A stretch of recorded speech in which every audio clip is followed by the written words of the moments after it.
Bienvenue à tous et merci de nous rejoindre pour ce second webinaire de notre série sur les grands enjeux opérationnels de l'IT pour l'assurance en 2021. Je suis Aurélia Lotte, je suis consultante chez Exodata et je serai votre animatrice pour ce webinaire. Aujourd'hui, nous parlerons time to market et comment accélérer la mise sur le marché de vos nouveaux produits d'assurance. L'objectif pour ce webinaire est de vous partager un peu notre constat sur la gestion de projet dans le secteur de l'assurance et de vous donner les clés pour un time to market réussi. Nous verrons comment. Pour ce faire, Arnaud Touzeau et Valérie Alandi seront vos intervenants.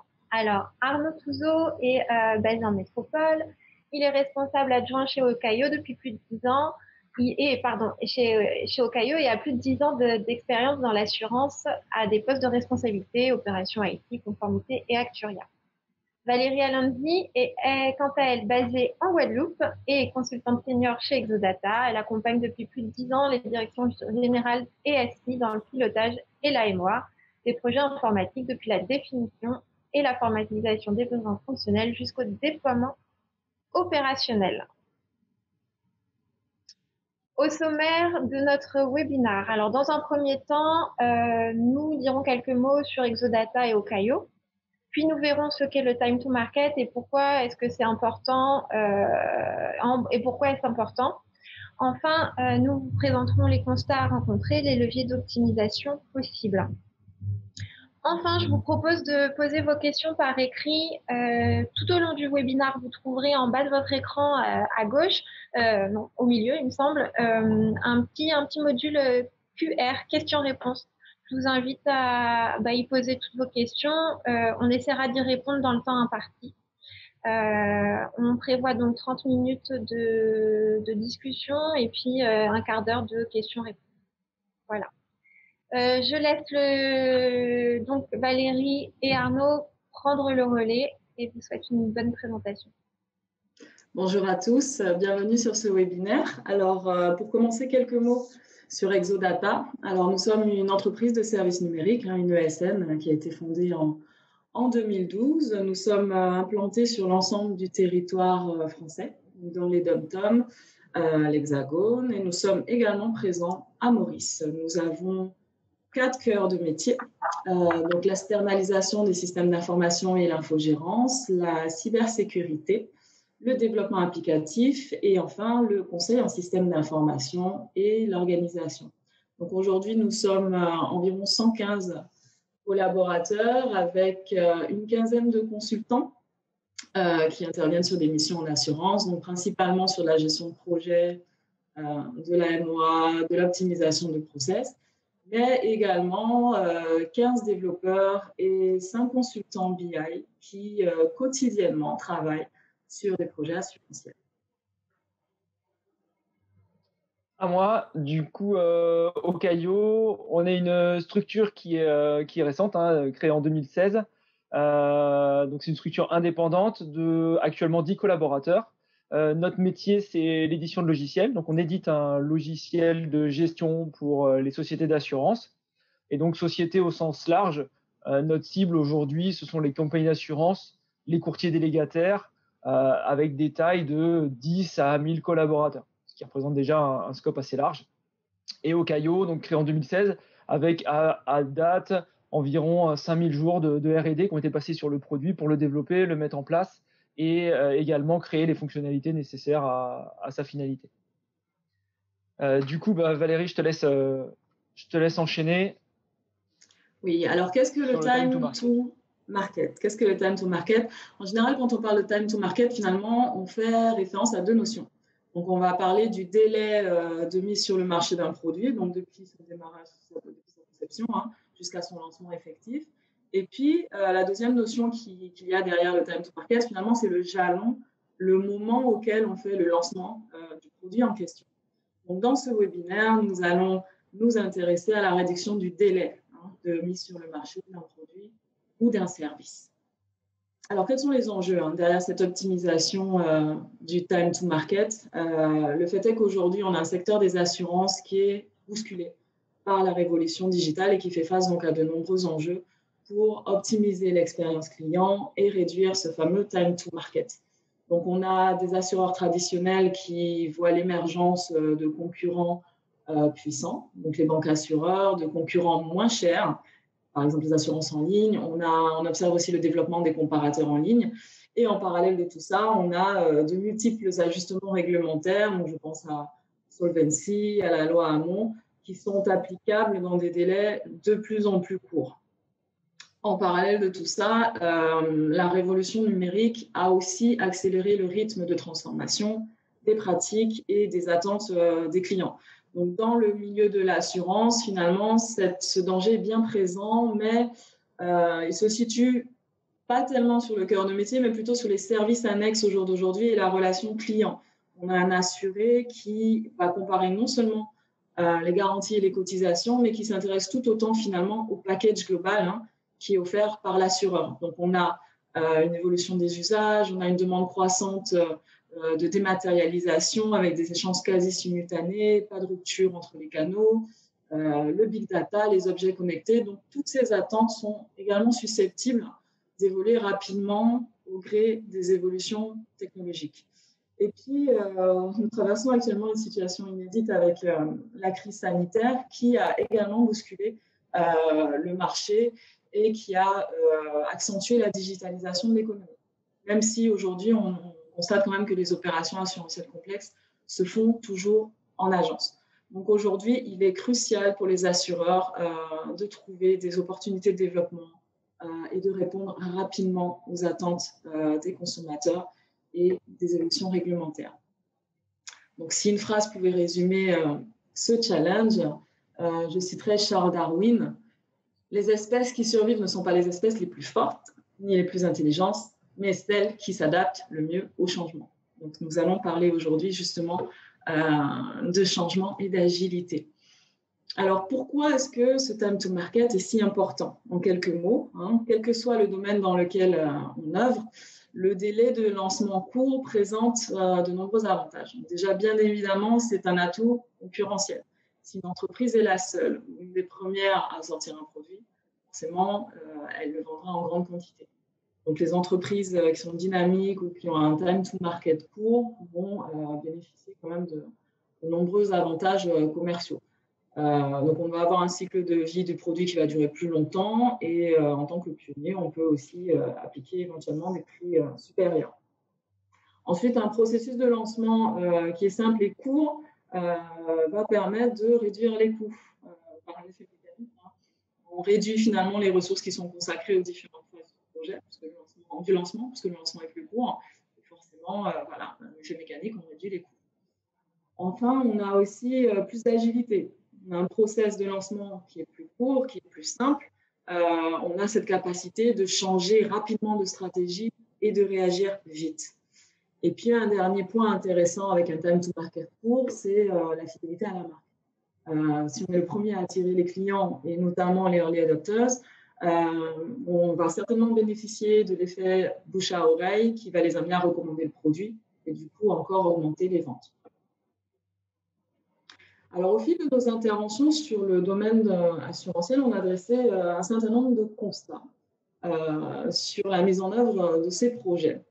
Premier constat, c'est qu'on manque de vision générale avec la fameuse tendance usine à gaz. On a des projets conséquents avec des priorisations quelquefois un petit peu arbitraires. En fait, tout est urgent. Tout est urgent, tout est obligatoire. Donc, on ne sort pas le produit sans l'ensemble des fonctionnalités, ce qui rallonge le lancement du produit.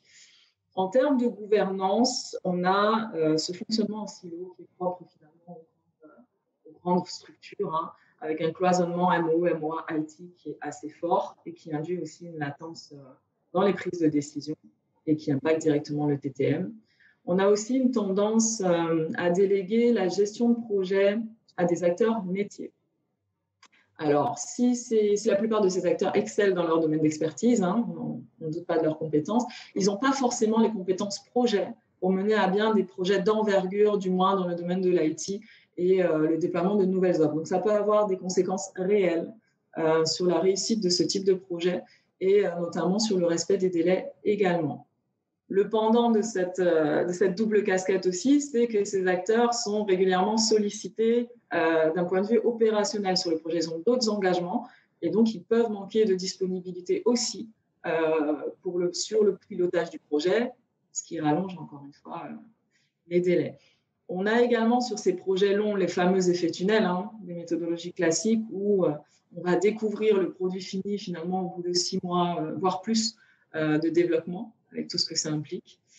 Et à contrario, si on a de l'agilité, on se heurte souvent à un contraste, c'est-à-dire qu'on va avoir des équipes IT qui vont effectivement développer en agile, en mode itératif, mais qui vont se heurter à des organisations rigides, ce qui ne permet pas finalement de bénéficier de tous les gains de l'agilité et au final n'amène pas grand-chose en termes de time to market.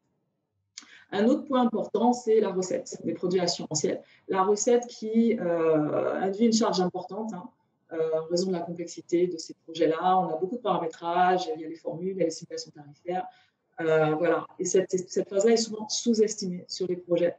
Et que ce soit la rédaction des cahiers de recettes ou l'exécution même des tests métiers. Et on constate régulièrement un rallongement quasi systématique de la recette sur ces projets-là.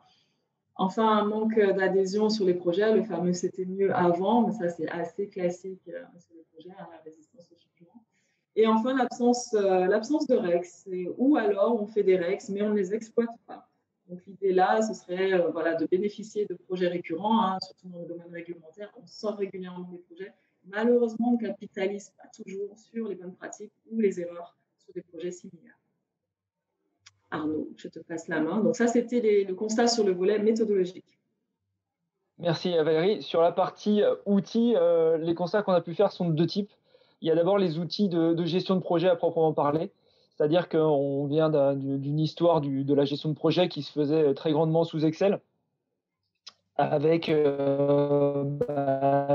des outils qui sont... Excel, c'est le plus puissant des outils, mine de rien. Accélérer le time to market. On pense notamment, un fichier Excel, c'est un fichier qui est centralisé, qui ne peut pas être modifié par plusieurs personnes, qui a souvent un référent qui vient le modifier, qui doit ensuite alerter manuellement les autres personnes, comme quoi il s'est passé quelque chose sur le projet, ou on a mis à jour le suivi, etc. Donc, on voit cette limitation des outils de gestion de projet avec l'absence de notification, de suivi des validations, de workflow, donc une limite dans la fluidité de la gestion du projet sur le plan de l'outil. Et puis ensuite, il y a forcément, quand on fait un projet de nouveau produit, on utilise les outils de gestion qui sont dans la structure. Et ces outils de gestion, quand on met en place un nouveau produit, ils sont très divers. En général, on ne fait pas appel à un seul outil. En général, on en a plusieurs. On a un front, on a un back, on a des outils des services qui peuvent envoyer des mails à côté, gérer des tâches, etc. Et donc, la force d'un projet de nouveau produit, c'est d'associer tous ces outils-là. Et on s'aperçoit qu'on a aujourd'hui des existants dans l'assurance avec des outils assez diversifiés, avec des technologies différentes, avec des âges également différents et donc des capacités à s'adapter différents. Et du coup, en fait, aller vite pour faire un nouveau produit, c'est aller vite dans la mise en place de ce produit dans les outils. Et du coup, si les outils ne sont pas adaptés, en fin de compte, on pourra pas accélérer. Donc, on a cette problématique des outils existants. Et puis, on a aussi l'historique, c'est-à-dire qu'on a des outils existants, mais qui ont vécu des vies. Donc, un outil qui a une maintenance depuis 10 ans. Puis ensuite, on a repris une autre brique logicielle pour compléter parce que les fonctionnalités n'étaient pas complètes, et ainsi de suite. Et donc, on a une sorte de sandwich fonctionnel dans la structure qui fait que quand on met en place un nouveau produit, en fin de compte, on va toucher à tous ces outils. Et modifier un outil, ça peut prendre du temps. Modifier 10 outils qui sont interfacés les uns avec les autres, naturellement, ça vous prendra plus de temps si ces outils ont des technologies différentes, ont des historiques différents, ont des facilités d'adaptation différentes. Donc, les outils de gestion, en tout cas, sont vraiment au cœur de la capacité à gagner en time to market. Et ça, on en reparlera après. Du coup, si on fait un peu le bilan de nos constats sur ces différents points, on voit en fait qu'il y a deux types de problématiques liées à l'optimisation du time to market. La première de cette problématique, ce sont les problématiques méthodologiques. Comment accélérer les projets de mise en œuvre de nouveaux produits? J'ai un nouveau produit, je sais ce que je veux faire comment est-ce que je fais en sorte que le projet aille le plus vite dans sa partie méthodologique. Et puis, il y a des problématiques techniques qui sont, est-ce que je dispose des outils informatiques qui me permettent d'avancer vite? Globalement, on peut avoir une très bonne gestion de projet, mais des outils limitants, des très bons outils, mais une méthodologie limitante. Et on voit bien que si on veut accélérer son time to market, globalement, il faut avoir des leviers sur ces deux problématiques. Et donc, on vous propose des pistes de lecture dans les slides d'après sur la partie méthodologique et sur la partie technique. Donc, Valérie, je te laisse enchaîner sur la partie méthodologique. Alors, d'un point de vue méthodologique, comment réduire le time to market? Comment accélérer nos projets? La philosophie, c'est introduire de l'agilité de bout en bout. En quelques mots, c'est penser grand, agir petit, échouer et apprendre rapidement. S'il fallait retenir, ce serait ça. Il faut s'imaginer, l'image que j'aime bien mettre là-dessus, c'est un énorme banc de poissons qui, contrairement à une baleine qui fait preuve d'une certaine inertie, le banc de poissons peut changer soudainement et très rapidement de direction parce qu'il est composé de milliers de petits individus. C'est l'idée. Donc, si on devait s'inspirer de certaines thématiques, s'inspirer des valeurs du manifeste agile. Donc, le manifeste agile, c'est un document qui formalise un petit peu justement les principes et les valeurs de l'agilité et qui, au final, n'est ni plus ni moins qu'un rappel des fondamentaux d'un management efficace. Il faut switcher la slide. Voilà, donc on peut s'inspirer du manifeste agile. Donc les 4 valeurs de l'agilité sont les suivantes. Il faut favoriser les individus et leurs interactions plutôt que les process et les outils. Donc les process et les outils, c'est bien, mais il faut centrer les projets sur les individus. Ce sont les individus qui apportent de la valeur ajoutée au projet. Ce sont les individus qui font preuve de créativité. Deuxième point, favoriser des réalisations concrètes plutôt qu'une documentation exhaustive. Donc, on a faussement tendance à penser qu'en agile, on ne fait pas de documentation. Donc là, l'idée, c'est de rationaliser la documentation, de limiter la documentation vraiment à la documentation nécessaire sur un projet, mais vraiment, voilà, l'objectif du projet, c'est la réalisation, c'est la production d'un livrable, et donc il faut concentrer les efforts sur cette mise en œuvre effective. Troisième point, la collaboration avec les clients doit être privilégiée plus que la négociation contractuelle. Alors là, il faut se souvenir que dans un projet classique, un projet traditionnel, en général, les clients interviennent sur la phase de cadrage et, on va dire, sur la réception des livrables pour valider que le produit est bien conforme à leurs besoins. En agile, on centre le projet, on intègre le client dans l'équipe projet et dans tout le processus de développement. Donc là, l'idée, c'est d'avoir un client omniprésent tout au long du projet. Enfin, le troisième point, c'est l'adaptation au changement plutôt que le suivi d'un plan. Si on part sur des cycles projets plutôt itératifs, on a cette possibilité de revoir les priorisations au fur et à mesure du projet, de rajouter des fonctionnalités ou d'en supprimer. C'est ce qu'il faut chercher. Donc, quand on parle d'appliquer la méthodologie agile, il faut faire attention. Là, on parle de principes. De bonnes pratiques dont on peut s'inspirer. Il ne faut pas les prendre au pied de la lettre, il faut les adapter au contexte de chaque entreprise. On n'est pas Spotify qui veut. Donc, l'idée, voilà, c'est de s'inspirer de son environnement et de prendre ce qui marche, faire des essais, test and learn. C'est vraiment le leitmotiv. Donc, trois axes majeurs d'optimisation. Premier axe, renforcer la collaboration. Dans un deuxième temps, centrer le produit sur la satisfaction client et s'adapter et accepter le changement. Donc, pour renforcer la collaboration, quels sont les leviers? Déjà, donner du sens. On constate régulièrement sur des projets, il faut partager cette vision. La vision, en général, est formalisée et claire au niveau des décideurs, mais très rarement au niveau des opérationnels. Il faut que chaque membre de l'équipe comprenne pourquoi on fait un projet, quel est le ROI de ce projet, quelle est la valeur ajoutée de ce projet. Ensuite, on a beau être en agilité, on a beau être en itératif, il est important quand même de formaliser un plan projet, de clarifier les rôles et responsabilités de chacun, les attentes, les livrables sur le projet, c'est aussi très important. Ensuite, la première leçon à retenir quand même dans cette notion de collaboration, c'est qu'il faut mobiliser des ressources pluridisciplinaires sur le projet, faire travailler ensemble toutes les disciplines pour un objectif commun.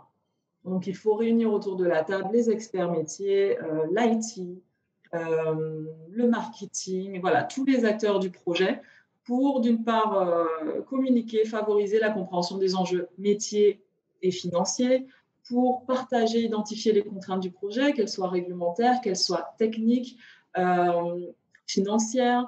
L'objectif de ces ateliers de co-construction, c'est d'une part la co-responsabilisation de l'ensemble de l'équipe, mais aussi ça va permettre de réaliser des arbitrages rapides et partagés sur le projet. Donc, on gagne du temps. En général, c'est bien fait sur les phases de cadrage. Et quand on commence à rentrer dans l'opérationnel du projet, il y a certains acteurs qui sont systématiquement mis un petit peu sur le banc touche. Donc là, l'idée, c'est de ramener tout le monde autour d'une table régulièrement au fil du projet pour éviter l'effet tunnel, donc pour accélérer les arbitrages et pour éviter de découvrir tardivement des dérives fonctionnelles qu'on pourra avoir parce que finalement, on a tous les acteurs autour de la table et on peut identifier les problèmes en amont. Alors, pour mener ce type d'atelier de co-construction, voilà, il faut des outils d'animation quand même, là, parce que ça fait beaucoup de monde autour d'une table. Et c'est vrai que sans accompagnement propre, ça peut avoir des répercussions plutôt négatives. Et on peut aboutir à l'effet inverse, c'est-à-dire qu'on va avoir des débats peu productifs, on va avoir des tensions, des conflits. Donc, il faut les bons outils et les bonnes techniques d'animation pour mener ces ateliers-là. Deuxième axe d'amélioration, donc centrer le produit sur la satisfaction du client. S'affranchir des roadmaps complexes et vraiment revenir à l'essentiel, revenir aux fonctionnalités qui apportent de la valeur ajoutée au client. On met le client au centre du parcours, on crée des parcours clients qui apportent de la valeur ajoutée au client.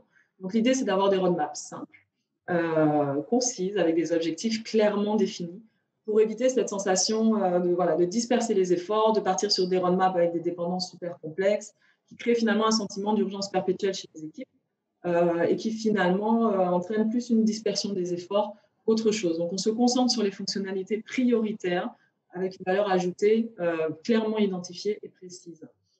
Donc on priorise les étapes et voilà, l'objectif aussi c'est de livrer régulièrement un produit qui soit opérationnel. Et ça, on va y arriver sur le troisième point, qui est donc s'adapter et accepter le changement. Donc en agilité, quand on dit agilité, bien sûr, on parle de cycle itératif, qu'on rentre dans le système de sprint ultra rigoureux avec les cérémonies ou pas. Mais l'idée, c'est voilà, d'avoir des livraisons multiples et de faire du test and learn, donc avoir l'opportunité régulièrement de jouer avec le produit et de l'enrichir ou de faire les ajustements nécessaires sans attendre la fin du cycle de développement. Donc vraiment partir sur du cycle itératif. Un point important aussi, c'est l'optimisation des processus. Alors, sur ce volet-là, je vous invite à revoir le webinaire 1 que nous avons mené, donc sur l'optimisation des process. Aujourd'hui, je vais simplement insister sur le fait qu'il faut également optimiser les process de décision. On ne pense pas souvent, mais il faut permettre aux équipes d'être plus autonomes et de se prononcer sur les décisions importantes du projet. Aujourd'hui, on a encore des process de décision qui sont rigides dans le cadre de copiles qui sont prévus, planifiés une fois par mois, mais qui ne permettent pas de réagir vraiment à chaud sur le projet quand l'urgence se présente. On peut toujours monter des réunions ponctuelles pour traiter, faire des arbitrages urgents, mais l'idée quand même, c'est d'éviter cette latence décisionnelle, les échelons hiérarchiques qui sont souvent nombreux. Voilà, il faut que l'agilité s'applique aux opérationnels, mais également aux pilotes et aux sponsors de projet. Donc, il faut mettre en place des processus de décision selon le niveau de criticité, selon les thématiques, pour permettre donc aux opérationnels, aux chefs de projet, de prendre les décisions pour améliorer la réactivité et l'efficacité du projet. Le maître mot, là, c'est déléguer et responsabiliser les chefs de projet. Enfin, un point important, c'est mettre en place une stratégie d'amélioration continue. Faire régulièrement des retours d'expérience. Qu'est-ce qui s'est bien passé? Qu'est-ce qui s'est mal passé sur notre projet? Comment est-ce qu'on capitalise là-dessus? Quel est le plan d'action qu'on peut mettre en place pour travailler sur nos faiblesses constatées sur les projets précédents? Le faire de manière collaborative et non pas en vertical avec des décideurs qui prennent des décisions. L'idée, c'est d'impliquer l'ensemble de l'équipe pour avoir un feedback, la MOE, la MOA, la conformité, tous les acteurs du projet pour mener une réflexion collégiale pour améliorer les pratiques sur les projets. Juste un petit zoom sur la notion d'itération en agilité rapidement. La différence entre une itération en agile et un projet classique, si on prend un besoin basique d'un client qui est de se déplacer, sur un projet en cycle en V, à chaque livraison, si on fait des lotissements. À chaque livraison, finalement, on va livrer un composant de la voiture. Donc, il va falloir attendre la fin du projet pour pouvoir effectivement se déplacer, parce qu'au début, on aura une roue. Voilà, au fur et à mesure, on va construire la voiture, mais à chaque itération, on ne pourra pas remplir le besoin du client. Le concept derrière des développements agiles, c'est de se dire, dès les premières itérations, on va remplir le besoin du client et livrer finalement un produit qui soit directement utilisable. Donc, par exemple, sur la première itération, ce sera une trottinette. Qui permet bien d'aller d'un point A à un point B, mais qui va nous permettre surtout d'aller creuser et de se focaliser sur le besoin sous-jacent du client. Un client peut dire qu'il veut une voiture, mais au final, on peut se rendre compte que son besoin, c'est de se rendre plus vite d'un point A à un point B. Et dans ce cas-là, peut-être que la voiture n'est pas la solution idéale. On peut se rendre compte que, en fait, c'est un avion qui peut. On peut se rendre compte qu'un vélo fait largement l'affaire. Voilà. Donc, l'idée, c'est d'avoir des livraisons qui permettent aux clients de nous faire un feedback régulier pour enrichir le produit et rajouter de la valeur ajoutée. En synthèse, les principes de l'agile dont on peut s'inspirer, je ne vais pas tous les passer en revue parce qu'on a des délais à respecter, vous les aurez dans le support, mais voilà, c'est ni plus ni moins que des bonnes pratiques qui font totalement du sens au final, qu'on peut appliquer sur ces projets et dont il faut s'inspirer pour gagner en efficacité et donc réduire les délais sur les lancements des projets. Arnaud, je te passe la main. Merci Valérie. Donc du coup, on a vu la partie levier d'optimisation méthodologique et maintenant on va s'intéresser à la partie levier d'optimisation informatique avec une citation parce qu'on a essayé d'en trouver des pas mal. Moi j'aime bien celle-là, en informatique les invariants sont éphémères. Ça veut dire quoi? Ça veut dire qu'en informatique, globalement, ce que vous saviez il y a 2 ans ou il y a 10 ans n'est plus forcément valable aujourd'hui. C'est pas forcément que c'est plus valable, mais il y a des choses qui bougent énormément et ça va vite. Et du coup, il faut savoir se remettre en question sur la partie méthodologique aussi, mais sur la partie informatique encore plus. Donc, si on regarde dans les différents points, dans les différentes pistes, la première, c'est quoi? Ce sont les outils de suite projet. Comme on en a parlé tout à l'heure, l'Excel, c'est bien, ça fait les fonctionnalités, mais il existe aujourd'hui des choses qui sont faites pour la gestion de projet, qui fonctionnent très bien, qui permettent de gagner du temps, qui permettent d'aller à l'essentiel et d'augmenter l'efficacité des équipes. Je pense à des outils du marché, il n'y a pas besoin d'aller révolutionner la chose. Vous prenez tous ces outils qui sont aujourd'hui orientés vers la facilité d'utilisation et l'interaction entre les personnes dans les équipes et vous obtenez déjà des gains automatiques dans la rapidité et dans la capacité d'aller vite sur un projet. Donc ça, c'est le premier point, c'est n'hésitons pas à prendre des outils. Vous avez des outils qui sont gratuits, vous avez des outils qui sont payants mais qui ne coûtent pas grand-chose. Et franchement, à part la conduite du changement et la prise en main par les équipes, ce sont que des choses qui vont faire gagner du temps. Donc ça, c'est le premier point, c'est les outils de suivi. Ensuite, il y a un deuxième élément qui est central, c'est le système d'information, il doit évoluer. Il doit constamment évoluer. Et si on veut accélérer son time to market, une des capacités à le faire dans le futur, c'est de moderniser constamment son système d'information. J'ai croisé beaucoup de sociétés par le passé qui avaient des outils qui fonctionnaient, donc c'est-à-dire qui délivraient les fonctionnalités qui étaient souhaitées, mais qui étaient sur des frameworks qui étaient anciens, qui avaient peu de compétences en interne pour les maintenir, qui avaient mis des couches et des couches par-dessus parce que forcément était arrivé le prélèvement SEPA, était arrivé la digitalisation des front office, était arrivé les nouveaux formats de signature électronique. Et du coup, ces systèmes, malgré leur capacité à délivrer la fonctionnalité, ils ont leur histoire, ils ont leur vie passée. Et malheureusement, si vous cherchez à améliorer ou à accélérer votre time to market, ces outils seront toujours un frein parce que vous n'aurez soit pas les compétences pour les maintenir et pour développer de nouveaux produits, soit vous aurez des difficultés à mettre en place des nouveautés qui sont aujourd'hui complètement logiques. Je pense à la signature électronique, mais qui à l'époque où vous l'avez installé n'existait pas. Donc du coup, vous avez mis un petit web service ou un microservice par-dessus qui fait le job. Mais bon, l'interfaçage, c'est pas toujours ça. En plus, il y a des problèmes de maintenance. Des fois, ça plante, mais on ne sait pas où ça plante, etc., etc. Donc, l'idée derrière l'optimisation, c'est de dire, au plus je modernise mon système d'information, au plus j'aurai la capacité d'aller vite demain.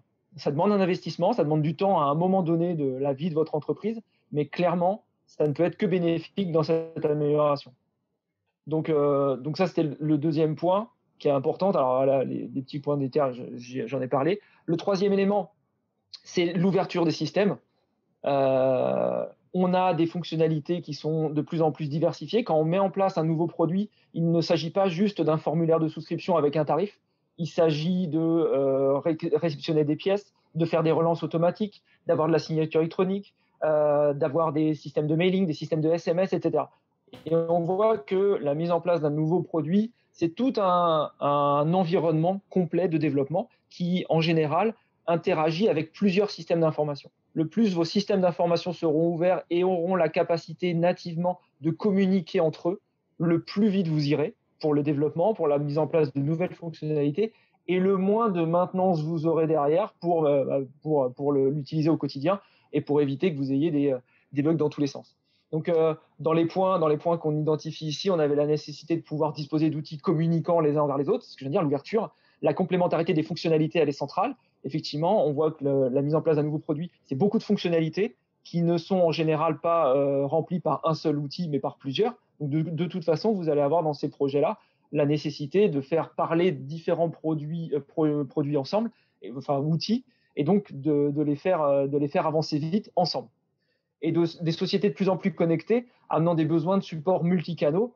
Aujourd'hui, je mets en place un nouveau produit, il faut que je le prévoie sur un front qui serait sur du web, mais également potentiellement pour des courtiers, mais également pourquoi pas dans une appli, parce que j'ai une appli, ou en tout cas que ce soit responsive pour que les gens puissent y aller directement sur leur téléphone. Donc on voit que le multicanal amène des obligations en termes de gestion de projet et donc en termes d'outils derrière. Et le dernier point que j'ai mis en dernier, mais qui au final est pas anodin, bien sûr, c'est prendre en compte les ressources et les compétences existantes dans votre société. C'est qu'aujourd'hui, diversité des outils, diversité des méthodologies, et du coup, on a une diversité des compétences au sein de la structure, et accélérer son time to market, c'est faire en sorte que toutes ces compétences soient cadencées dans le bon timing pour le projet et aillent le plus vite possible sur leurs tâches spécifiques. Et on voit qu'aujourd'hui, il est nécessaire qu'on aille très vite sur ces compétences et que les gens travaillent le mieux ensemble pour aller vite. Et une des citations que j'aime bien aussi, c'est coder comme si le gars qui finit par maintenir votre code est un psychopathe violent qui sait où vous vivez. C'est-à-dire que quand on a des compétences et quand on a des gens qui développent, il faut qu'ils développent pour le futur en fin de compte et pour ce qui va se passer derrière. Et ça, c'était un point qui est vraiment, vraiment super important. On a les bonnes méthodologies, on aura les bons outils, on aura les bonnes compétences et la bonne façon de faire. Et l'accélération du time to market, globalement, c'est ce triptyque gagnant, quoi. Méthodologie, outils, personne. Et avec ça, vous irez gagner des parts de marché, comme le disait en introduction Valérie. Voilà ce que j'avais à dire sur la partie outils. Je pense que ça amène sur la fin de la partie sans question, en tout cas. C'est ça. Merci Arnaud, merci Valérie. Nous allons passer aux questions. Alors, c'est le moment, je rappelle que vous avez un petit module en bas de votre écran qui s'appelle QR. Je vous invite à poser vos questions. On verra qui y répond, si c'est Valérie ou Arnaud. En tout cas, n'hésitez pas. Nous avons reçu une question pendant le webinaire alors, connaissez-vous le délai moyen du time to market dans l'assurance? Je peux la prendre du coup, Valérie, si ça te va. Alors c'est une question effectivement qu'on nous pose très souvent. C'est oui, mais je me place dans la peau de Caillot et je me rappelle aussi de là d'où je viens. On me disait oui, mais bon, la mise en place d'un nouveau produit sur votre outil, en l'occurrence au Caillot, ça prend combien de temps? Ça, c'est une question, on l'a à chaque fois. Effectivement, on voit que c'est le nerf de la guerre, et c'est pour ça qu'on fait le webinaire aujourd'hui d'ailleurs. Et en fait, le délai moyen, moi j'ai vu des projets de time to market, alors avec le calage juridique et technique d'un produit jusqu'à la mise en prod, j'ai vu des projets qui prenaient 1 mois et demi, 2 mois. Et puis j'ai vu des projets qui prenaient 1 an. Ça dépend alors des outils dont vous disposez, des personnes, de la méthodologie, et ça dépend aussi pas mal quand même, on n'en a pas parlé ici, mais c'est sous-jacent, de la complexité des produits que vous souhaitez développer. Donc un délai moyen, j'ai envie de dire, il n'y a pas de délai moyen, par contre il y a une fourchette de délai. On va dire qu'un time to market optimisé pour un produit pas complexe, c'est 1 mois. et un time to market pas optimisé pour un produit complexe, j'ai vu des choses à 1 an et demi, 2 ans. Donc on est sur des échelles qui sont très larges, et on va dire que un time to market qui correspond à des sociétés entre guillemets agiles, c'est 6 mois. En général, les sociétés prennent 6 mois. Et dans des grands groupes d'assurance, vous parlez d'1 an à 1 an et demi quand même, de base, quel que soit le produit, parce qu'il faut réunir tout le monde, parce qu'il y a beaucoup d'interactions, des équipes énormes, et du coup, forcément, ça prend plus de temps. J'espère avoir répondu à la question. Alors, oui, merci. Nous avons une autre question. Quel est le profil idéal du développeur à choisir pour la réalisation? Valérie, tu veux que je réponde? Oui, je pense que c'est plus pour toi. Ouais. Bah, le profil idéal du développeur, globalement, déjà c'est quelqu'un qui a conscience de ce qu'est le métier et de ce à quoi son développement va servir. D'accord? C'est un point qui est essentiel aujourd'hui. On parle d'agilité, on parle de compétences au sein de la structure. Le développeur idéal, c'est celui qui a la capacité à comprendre le métier. Ça, c'est le premier point. Et ensuite, c'est quelqu'un qui va être capable, de par son développement, d'appréhender le futur de ce qui va se passer. C'est-à-dire que je développe un produit aujourd'hui avec une demande de fonctionnalité, mais je comprends que derrière, il y aura à nouveau ce besoin. Donc, quand je fais mon développement, je ne le fais pas en one shot avec quelque chose qui ne pourra pas être réutilisé, mais je l'imagine avec des variables. Disons, on va dire que je le variabilise pour que demain, si une autre fonctionnalité qui en dépend, qui demande, je ne sais pas moi, un délai un peu plus long, ou qui demande, je sais pas moi, voilà, une relance qui se fasse sur 4 pièces et non plus 3, eh bien, dans mon développement, j'ai prévu déjà que le nombre de pièces était une variable et que demain, on m'enverrait le nombre de pièces à relancer. Donc, le développeur, je pense qu'il s'intéresse au métier, il sait ce dont parle le métier, et il voit le coup d'après, quoi. Il imagine ce que sera demain la demande qui suivra. Et il est bon, bien sûr, en développement, mais ça, c'était un sous-jacent. Je rajouterais juste un petit point après, bon, c'est un côté technique, mais au-delà de imaginer peut-être la demande qui arrivera, c'est aussi orienter peut-être un petit peu pas les métiers, mais voilà, dans cette logique d'anticipation, peut-être arriver à se projeter et se mettre à la place du client pour faire éventuellement même des propositions, même si c'est d'ordre très technique. On est maintenant sur des projets fortement digitalisés, donc pourquoi ne pas imaginer aussi un développeur qui soit force de proposition sur des scénarios techniques encore plus puissants pour optimiser justement l'expérience du client. Carrément. Alors, nous avons une autre question. Les règles sont souvent perçues comme des exercices compliqués, fastidieux. Est-ce que vous avez des conseils, des retours d'expérience efficaces pour pouvoir appliquer un REX? Arnaud, je prends. Alors, il faut voir, quand on parle de retour d'expérience, finalement, il y a plusieurs notions autour du retour d'expérience. En général, dans les grands groupes, retour d'expérience, on le fait en fin de projet. C'est un exercice qui est très formel, qui peut être effectivement relativement lourd. On va aller analyser les écarts budgétaires, le consommé, le planning. Donc, on fait une analyse quand même assez quantitative qui peut prendre du temps. Moi, chez mes clients, je mets en place des rétrospectives sur le agile. Donc, l'idée, c'est de pas forcément attendre la fin du projet pour faire des retours d'expérience, mais régulièrement sur le projet à des jalons clés. Voilà, mettre tous les acteurs du projet dans une même pièce. Et en 2 heures, on peut avoir énormément de matière pour s'améliorer, pour mettre en place des plans d'action.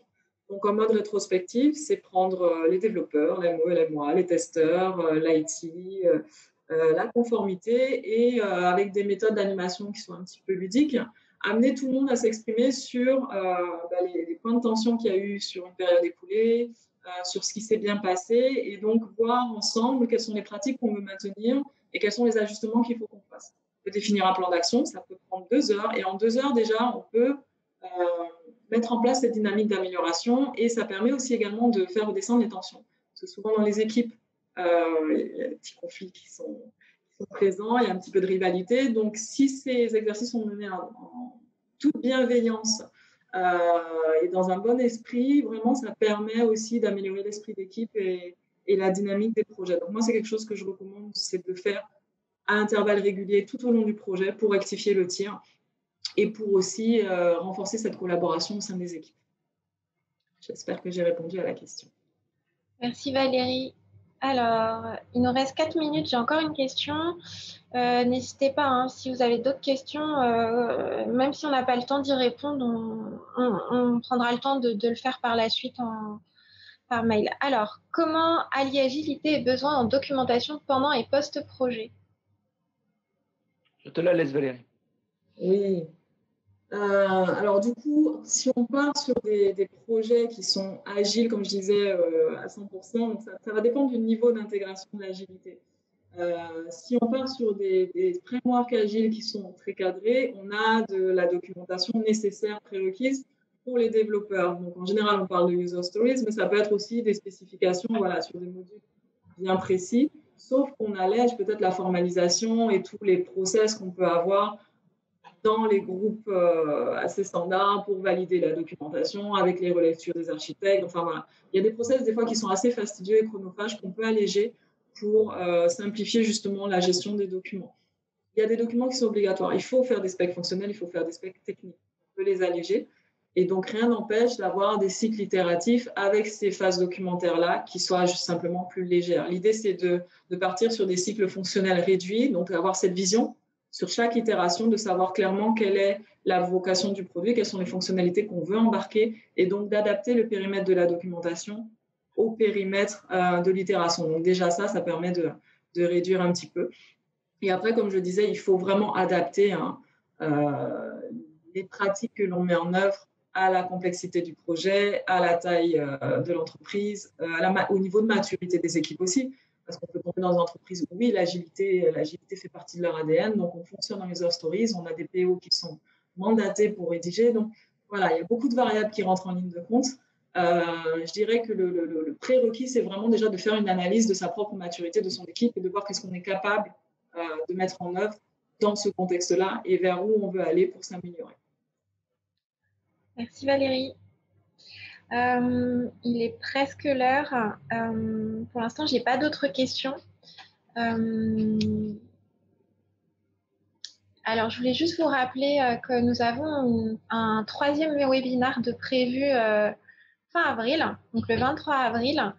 Je vous invite à vous y inscrire si vous le souhaitez. Alors là, cette fois-ci, sur ce 3e volet, on parlera ouverture des systèmes dans un monde de plus en plus connecté, comment faire en sorte que la société d'assurance soit au cœur des échanges. Alors, Arnaud sera toujours votre intervenant pour Okayo, pardon, et Marie-Pierre sera l'intervenante côté Exodata. Donc, rendez-vous le 23 avril à 13h15 heure métropole. Voilà. Par ailleurs, nous allons vous envoyer par mail le replay du webinaire ainsi que le support. Étant donné qu'on est vendredi, vous recevrez le tout lundi, voire mardi, dernier délai. Voilà. Je vous remercie à tous pour votre présence et je vous dis à bientôt. Merci. Merci aussi, merci. Merci, au revoir. Au revoir.